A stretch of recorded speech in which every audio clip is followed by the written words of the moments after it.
IAS institute నిర్వహిస్తున్న all India scholarship exam pass అవ్వండి. 2 years ఫీజులో 50% మాత్రమే పే చేయండి.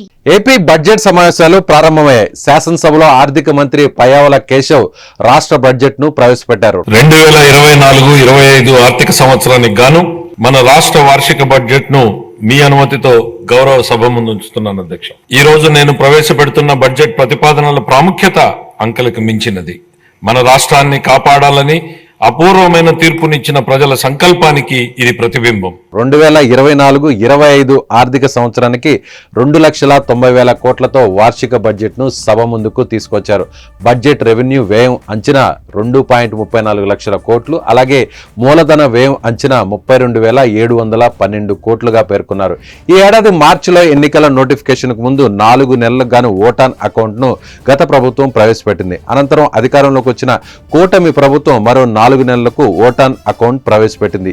ఈ నెల 22 వరకు అసెంబ్లీ సమావేశాలు జరగనున్నాయి. బడ్జెట్ ఆమోదంతో పాటు కీలక బిల్లులను ప్రభుత్వం ప్రవేశపెట్టనుంది. ముఖ్యమంత్రి చంద్రబాబు నేతృత్వంలో ఉదయం జరిగిన మంత్రివర్గ సమావేశంలో వార్షిక బడ్జెట్ కు ఆమోదం తెలిపారు. అంతకుముందు వెంకటాయపాలెంలో ఎన్టీఆర్ విగ్రహానికి సీఎం చంద్రబాబు నివాళులు అర్పించారు. సీఎం చంద్రబాబు వెంట మంత్రులు నారా లోకేష్, నారాయణ, పార్థసారథి, కొండపల్లి శ్రీనివాస్, సవిత, తెదేపా ఎమ్మెల్యేలు, ఎమ్మెల్సీలు నివాళులు అర్పించారు. రాజధాని అమరావతి రైతులను నారా లోకేష్ ఆప్యాయంగా పలకరించారు. అమరావతి ఉద్యమంలో కీలక పాత్ర పోషించారంటూ రైతులను అభినందించారు. సూపర్ 6 హామీలు నెరవేర్చే దిశగా బడ్జెట్ ఉంటుందని తెలుగుదేశం నేతలు తెలిపారు. ప్రభుత్వంపై చేస్తున్న విమర్శలపై చర్చించేందుకు దమ్ముంటే ఎమ్మెల్యే జగన్ అసెంబ్లీకి రావాలంటూ ఆ పార్టీ నేతలు సవాల్ చేశారు.